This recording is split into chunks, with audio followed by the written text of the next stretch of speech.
હાડકાને તો લોખંડના જેમ મજબૂત કરશે અને કમરના દુખાવાને ઝટપટ ગાયબ જ કરી દેશે જો તમે આ વિસરાતી વાનગી બનાવીને ખાઈ લીધી તો આપણે એના માટે કરકરો જે ઘઉંનો લોટ આવે છે એ લીધો છે, સાથે આપણે 1/4 કપ જેટલો ગોળ લેવાનો છે।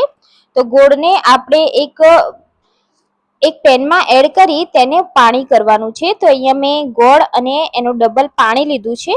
હવે આપણે તેને પાણી ઉકાળવાનું છે એટલે બધું જ ગોળ સરસ રીતે મેલ્ટ થઈ જવાનું છે।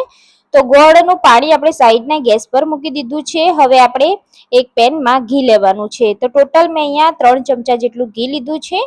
હવે આપણે જે લોટ લીધો છે એ લોટને આપણે આમાં એડ કરી દેવાનું છે અને લોટને શેકવાનો છે। તો લોટને આ રીતે ઘીમાં શેકીશું એટલે લોટ એકદમ હલકો થવા લાગશે અને લોટ એકદમ ગોલ્ડન બ્રાઉન કલરનો ના થાય ત્યાં સુધી તેને શેકવાનો છે। જેટલો લોટ આપણે વધારે શેકીશું એટલી જ આપણી આ વાનગી એકદમ સરસ બનવાની છે।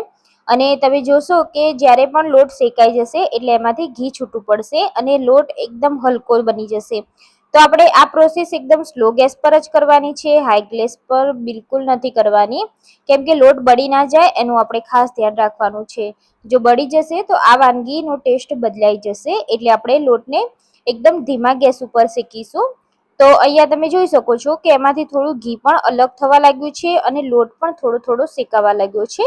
તો ફક્ત આપણે આ રીતે 5-1 મિનિટ જેટલું હલાવતા જવાનું છે અને એને શેકતું જવાનું છે।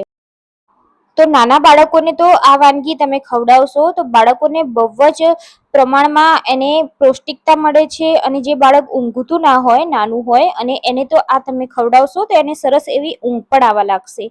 તો તમે જોઈ શકો છો કે લોટ આપણો થોડોક એવો શેકાઈ ગયો છે, અહીંયા કલર પણ લોટનો થોડો ચેન્જ થઈ ગયો છે।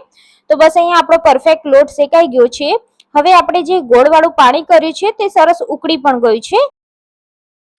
તો પાણી આ રીતે ઉકળી જાય એટલે આપણે ગેસની ફ્લેમ બંધ કરી હવે આપણે એ પાણીને ગરમા ગરમ જ આપણે આ લોટમાં એડ કરવાનું છે। તો આ રીતે ગરણીની મદદથી ગાળી લઈશું જેથી તેમાં જે ગોળમાં જે કચરાનો ભાગ આવેલો હોય કે કોઈ પણ ગોળની કણી રહી ગઈ હોય તે બધી સરસ રીતે આપણે ગરણીથી ગાળીને જ કરીશું।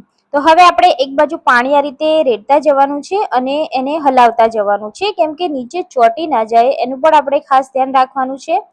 તો બસ આ જ રીતે આપણે થોડું થોડું પાણી એડ કરતા જઈ એને હલાવતા રહેવાનું છે અને બધું જ પાણી આપણે એડ કરી દેવાનું છે। પાણી એડ કરવાથી જે આ બબલ્સ પડે છે એનાથી જ આ વાનગીનો ખૂબ જ સરસ એવો ટેસ્ટ આવે છે, એટલે ગભરાઈ નહીં જવાનું, એકદમ સરસ રીતે તેને હલાવતા જવાનું છે અને જે બી પાણી છે એને સરસ રીતે બાળવાનું છે આપણે। તો આ રીતે આપણે હલાવતું જવાનું છે અને પાણી જ્યાં સુધી બળે અને ઘી એકદમ છૂટું ના પડે ત્યાં સુધી આપણે તેને એકદમ સ્લો ગેસ ઉપર કૂક કરવાનું છે। તો તમે જોઈ શકો છો કે એમાં બબલ્સ પણ થવા લાગ્યા છે, પણ આપણે સ્લો ગેસ પર જ આને શેકવાનું છે એટલે સરસ મજાની તેમાંથી સુગંધ આવવા લાગશે। અને હવે આપણે એમાં ડ્રાયફ્રૂટ્સ એડ કરીશું। તો સૌથી પહેલા આપણે ઇલાયચી પાવડર એડ કરી દીધો છે। હવે આપણે એમાં મનપસંદ ડ્રાયફ્રૂટ્સ એડ કરવાના છે। તો મેં અહીંયા કાજુ, બદામ, અખરોટ એડ કર્યો છે। હવે બધા જ ડ્રાયફ્રૂટ્સ અને ઇલાયચી પાવડરને મિક્સ કરી લેવાનું છે।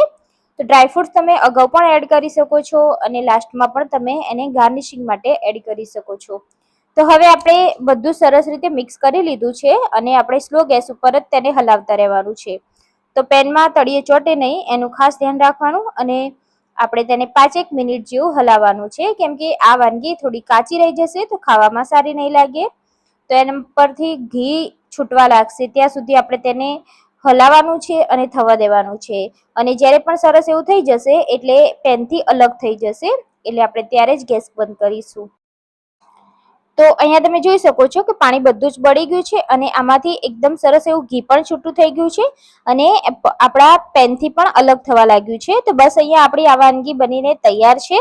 આપણે ગરમા ગરમ જ તેને સર્વ કરીશું। તમે કોઈ પણ પ્રસાદીમાં કે પછી ક્યારે પણ બાળકોને કે તમને કંઈક ગળ્યું ખાવાનું મન થાય તો આ વાનગી બનાવીને ખવડાવી શકો છો।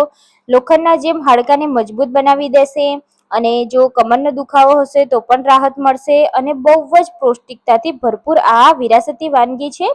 તો તમે પણ આ જરૂરથી બનાવજો, તમારા બાળકોને ખવડાવજો, બહુ જ ટેસ્ટી બને છે અને બહુ જ સરસ લાગે છે। તો તમને આ વાનગી કેવી લાગી મને કમેન્ટ કરી અને જણાવજો। રેસીપી સારી લાગી હોય તો ફ્રેન્ડ્સ અને ફેમિલી સાથે શેર કરજો। ચેનલ પર નવા છો તો પ્લીઝ ચેનલને સબસ્ક્રાઇબ કરવાનું ના ભૂલશો। તો ફરી મળીશું આપણે નવી રેસીપી સાથે.